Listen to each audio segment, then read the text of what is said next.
स्वास्थ्य मंत्रालय ने इंडियन मेडिकल काउंसिल का हवाला देते हुए कहा कि कोरोना का इलाज प्लाज्मा थेरेपी से नहीं किया जा सकता। इसकी मंजूरी आईसीएमआर ने नहीं दी है। इसे अभी ट्रायल और रिसर्च के तौर पर आजमाया जा सकता है। इसके लिए जारी गाइडलाइन का पालन ठीक से नहीं हुआ तो यह खतरनाक साबित हो सकता है। इस पर आईसीएमआर ने अध्ययन शुरू कर दिया है। तब तक इस पर कोई भी दावा नहीं किया जाना चाहिए। यूपी में नोएडा के हॉटस्पॉट जोन में से 10 ग्रीन जोन में आ गए हैं, जहां बीते 28 दिनों में एक भी पॉजिटिव केस सामने नहीं आया। सेक्टर 15 में एक कोरोना मरीज पाया गया, जिसके बाद इलाके को सील कर दिया गया। नयाबास गांव भी सील किया गया। नोएडा में अब 50 हॉटस्पॉट हैं, जिनमें 16 ग्रीन जोन में है, 10 ऑरेंज और 24 रेड जोन में है।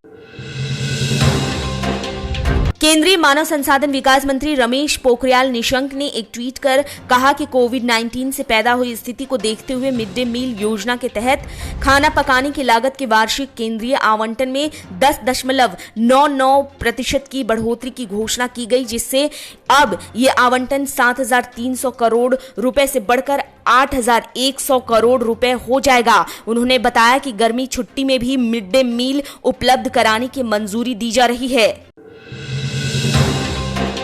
कोविड-19 से जुड़ी हर एक सूचना एक प्लेटफॉर्म से अपडेट करने के लिए दिल्ली सरकार ने एक वेबसाइट लॉन्च किया है, जिसका नाम है delhiFightCorona.in है, जिस पर दिल्ली के सभी कंटेनमेंट जोन, राशन की दुकान, टेस्टिंग सुविधा, अस्थायी राहत केंद्र के साथ ही हंगर राहत केंद्र से जुड़ी सूचनाएं अपलोड की जाएंगी।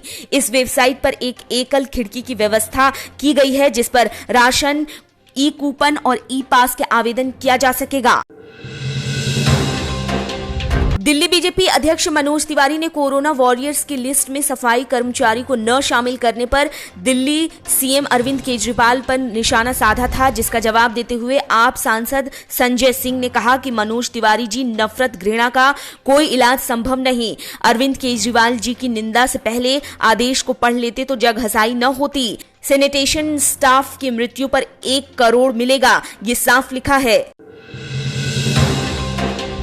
मोदी सरकार पर निशाना साधते हुए कांग्रेस नेता राहुल गांधी ने एक ट्वीट किया। राहुल ने लिखा कि संसद में मैंने पूछा था कि देश के 50 सबसे बड़े बैंक चोरों के मुझे नाम बताइए, जिसका जवाब देने से वित्त मंत्री ने मना कर दिया था। अब नीरव मोदी, मेहुल चोकसी के साथ ही बीजेपी मित्रों के नाम आरबीआई ने बैंक चोरों की लिस्ट में डाले हैं। इसी वजह से संसद में सच छुपाया गया था।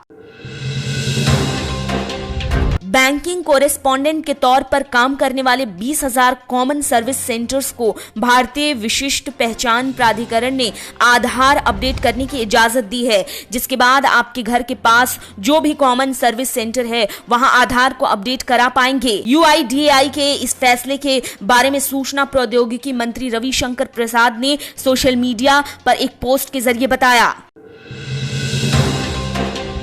कोरोना वायरस को लेकर पीएम नरेंद्र मोदी ने कनाडा के पीएम जस्टिन ट्रूडो से बात की और भारतीयों की अच्छे से देखभाल के लिए उन्हें धन्यवाद कहा। इस बारे में पीएम मोदी ने ट्वीट कर कहा कि कनाडाई पीएम से गर्मजोशी से बात हुई। भारत कनाडा के बीच सहयोग के साथ ही साझेदारी अहम है, जिससे कि इस महामारी से लड़ा जा सके, जिसमें चिकित्सा अनुसंधान के अलावा आपूर्ति श्रृंखला प्रबंधन भी शामिल है।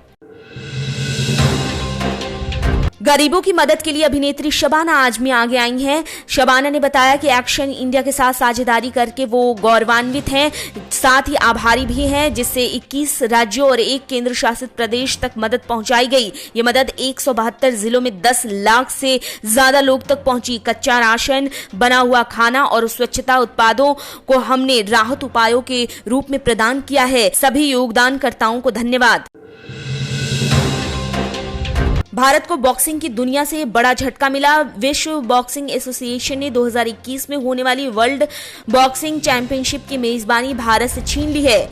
एआईबीए ने कहा कि मेजबानी की फीस भरने में भारतीय बॉक्सिंग महासंघ नाकाम रहा। सर्बिया के शहर बेलग्रेड में अब 2021 में वर्ल्ड बॉक्सिंग चैंपियनशिप का आयोजन किया जाएगा। आप देख रहे हैं नेटरिक न्यूज, साहस सच कहने का।